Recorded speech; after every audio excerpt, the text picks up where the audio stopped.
Algunas cuestiones, algunas aclaraciones previas. Esta ley está cargada desde mi apreciación, ¿no? Las verdades no existen, las únicas verdades que existen y son irrefutables son las metafísicas, el resto de las verdades son siempre relativas. Entonces, de mi visión, esta ley tiene un problema que viene cargada ideológicamente desde muchos aspectos, además de, por supuesto, de cargada de intereses, pero toda ley está cargada de intereses. Está muy cargada ideológicamente. Entonces, los análisis a veces, en algún punto, se hacen desde visiones ideológicas o de refutar algo porque no estoy de acuerdo ideológicamente con el problema y demás. Voy a tratar de no incurrir en ese error, no es mi estructura normal de razonamiento. Con algunos jueces que están acá presentes hemos discutido muchas veces, por ejemplo, cuando se modificó la 26773, mi criterio, que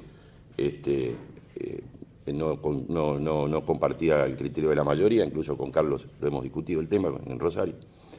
Esta ley, el problema de la Argentina, no en esta ley, el reflejo del debate ayer a la tarde, es la baja calidad institucional que tenemos. Somos un país subdesarrollado porque tenemos baja calidad institucional.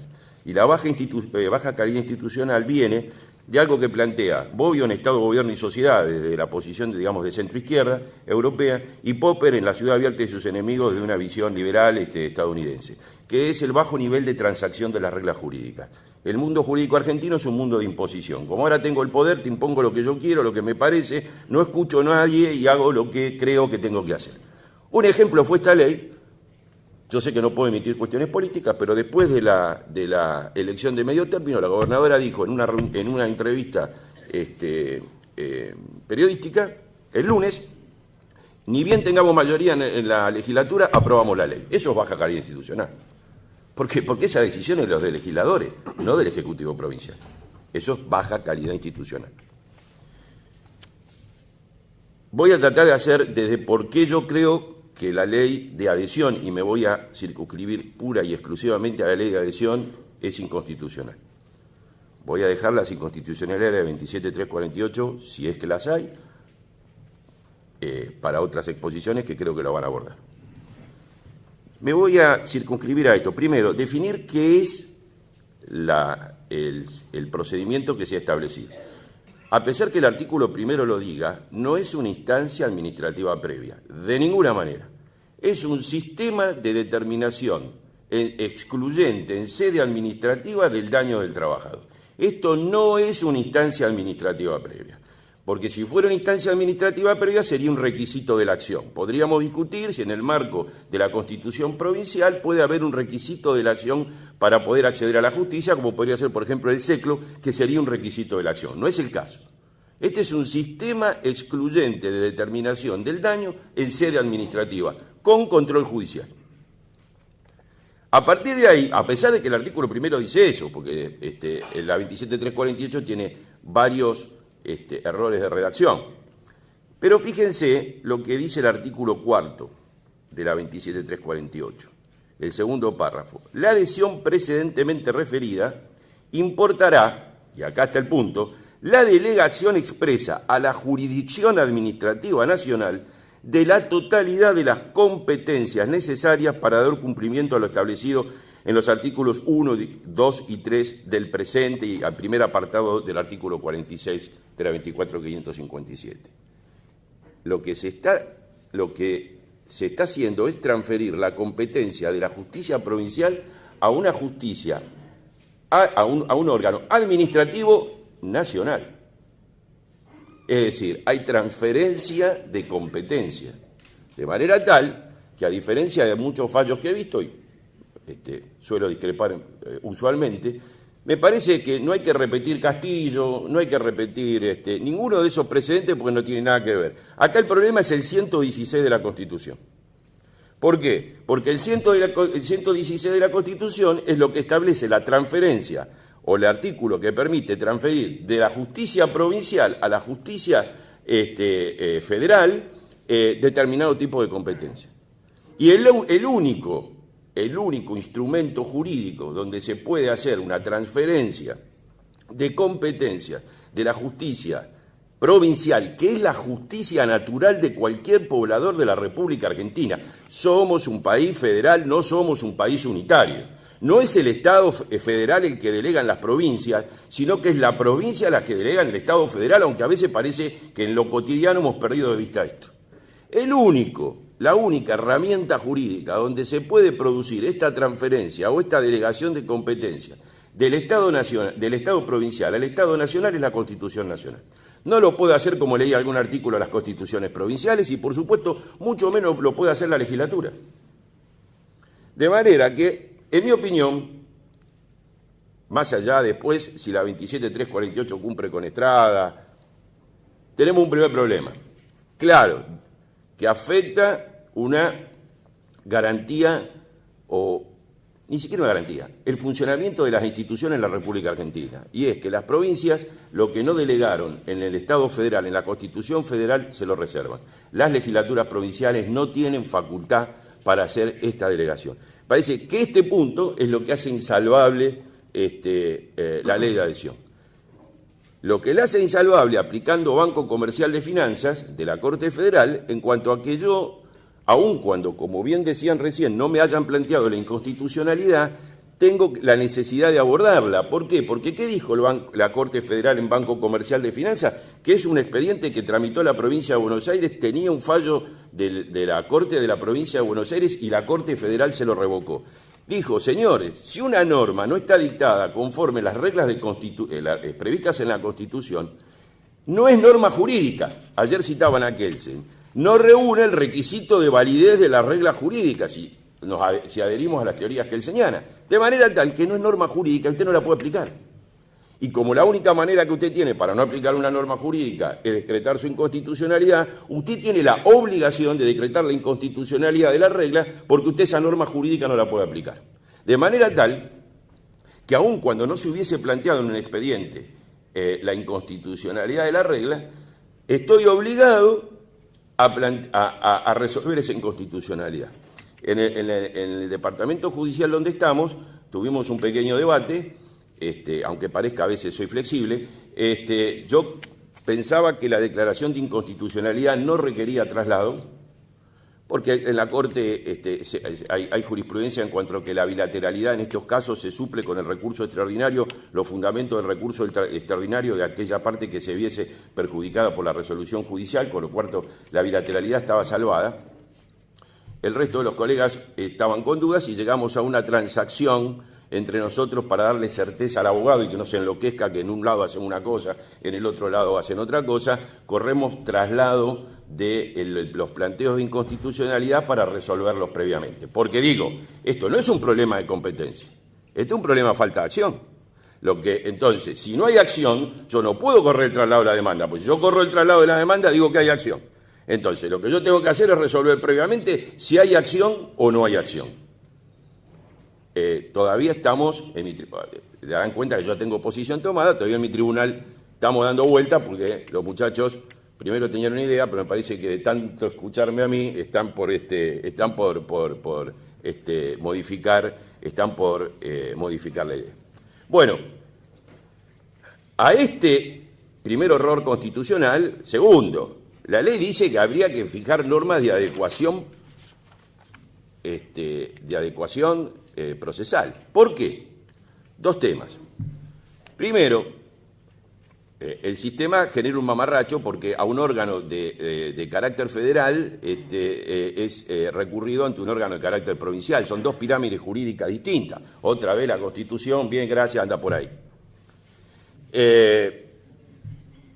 Digamos, ¿se podría haber salvado esto? Yo no quiero dar malas ideas, pero la 10.149, artículos, algunos son mucho más, 37, 38, 39, dice que el Ministerio de Trabajo tiene en la provincia de Buenos Aires la exclusividad en la determinación de los daños de los accidentes de trabajo.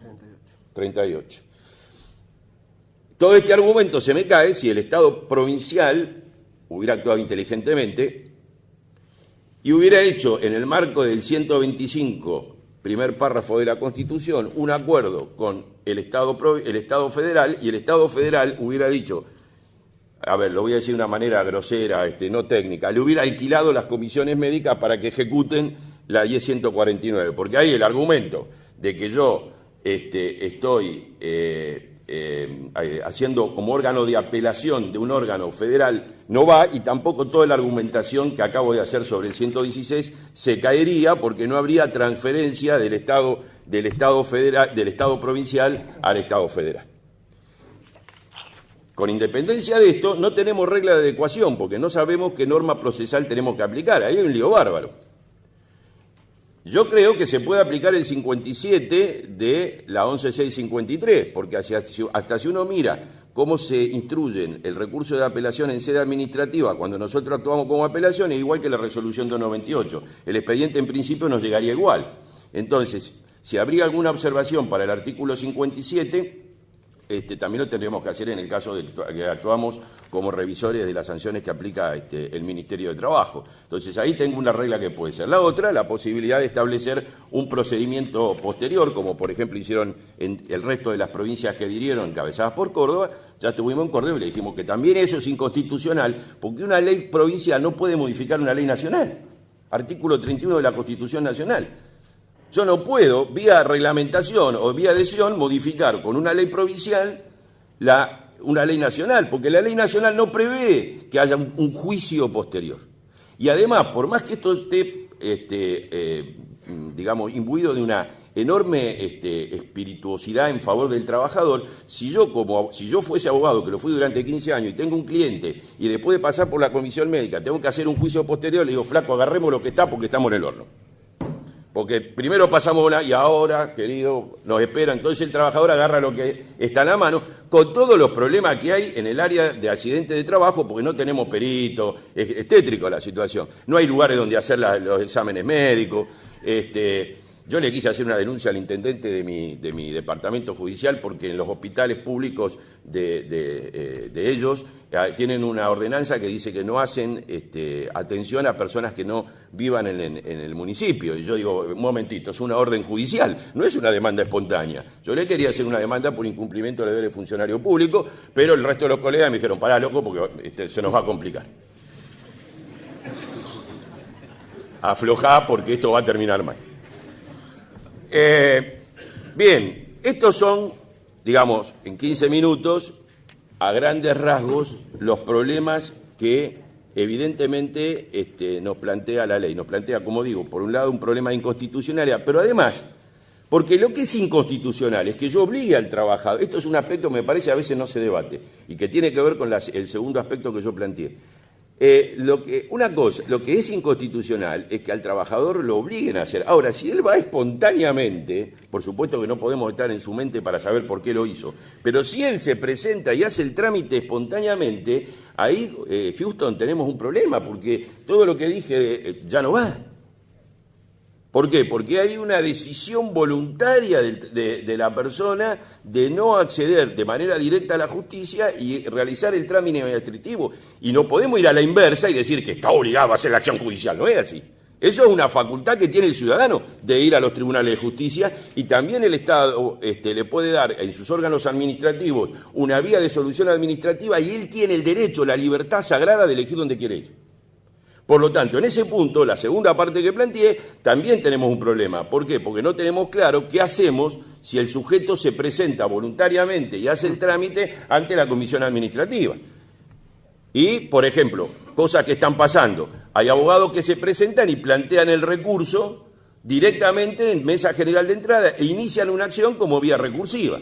Un colega de otro tribunal me preguntó, ¿y vos qué harías? Nada, le digo que no es el procedimiento y le plancho pero eso es muy duro. Bueno, al principio dije, soy un tanto ortodoxo, y una cosa es que yo no esté de acuerdo con algo, y otra cosa es que yo, cuando opero como operador jurídico, no tenga la obligación de cumplir las reglas conforme yo interpreto que deben ser cumplidas las reglas.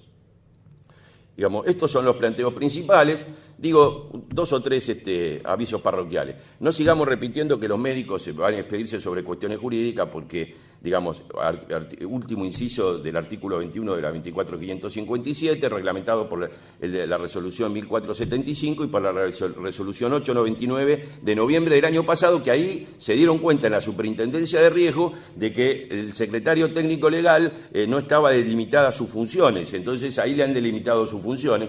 Y en esa resolución, termino con esto, se resuelve el problema, porque ahí sí hay una acción directa de que no hay cosa juzgada administrativa cuando el trabajador realiza el trámite ante la comisión médica voluntariamente. Va voluntariamente, obtiene homologa el acuerdo, pero tiene diferencias salariales. La resolución 899 es clara. Si hay pagos parcialmente en negro, habla en realidad de pagos parcialmente en negro. En la Argentina eso no existe, pero bueno, el legislador por las dudas se le ocurrió que podía ocurrir. Pero también podría tener subcategorización, por lo cual tiene créditos para reclamar, podría tener salarios sin pagos, podría tener horas extras sin pagas y por lo tanto él requiere de una acción judicial, después se puede discutir si es una acción de certeza, si es un proceso de conocimiento, porque eso dependería de cada situación particular, tendiente a determinar cuál es el valor del salario y una vez que obtiene la sentencia judicial, se presenta nuevamente ante la comisión médica, pide la revisión del valor de la prestación dineraria, se debe producir la readecuación, porque hay una orden judicial que dice que el salario es distinto y a partir de esa situación el pago al trabajador con intereses de las diferencias. Bueno, creo que un aspecto de la ley que, digamos, el tema de que la ley trae una tasa, a mí me parece muy interesante. Si hay algún abogado RT, muchachos, no vengan al tribunal pidiendo que le hagamos quita en la tasa de interés, eso no va a andar. Porque si no, la irrenunciabilidad, venimos acá, hablamos de renunciabilidad, después nos traen un acuerdo y le diremos a pagar el 50% de la tasa de interés, homologamos. No, muchachos. Con la tasa que fija la Corte, podemos hacer una pequeña quita, 10%, 15%, podemos cerrar un poquito los ojos. Ahora, cuando yo tengo una tasa que está prevista en la ley, eso es parte del derecho irrenunciable del trabajador, de manera tal que los créditos deben ser liquidados en un 100% con esa tasa y no hay ninguna posibilidad de establecer ningún acuerdo sobre la misma. Me queda una última duda y es que la resolución 298 permite la posibilidad de y esto es una duda realmente, permite la posibilidad de acordar una suma mayor a la de la prestación dineraria. Entonces, yo pregunto, en la fórmula, ¿de dónde me podría surgir la diferencia? Me podría surgir la diferencia del IBM, por ejemplo. Y entonces, si yo voluntariamente hago un acuerdo por una cifra mayor de la que me surgía de la prestación dineraria, tengo mis dudas de que haya acción judicial para pedir la revisión de eso. ¿Por qué? Porque eso ya no es una situación que surge, esa suma homologada, no surge de una imposición de la ley, sino que surge de un acuerdo de partes que establece una suma superior. Y ahí me parece que la autonomía de la voluntad tiene un peso relevante para bloquear cualquier posibilidad de acción posterior para revisar cualquiera de las variables de la fórmula para la determinación de la prestación dineraria. Gracias.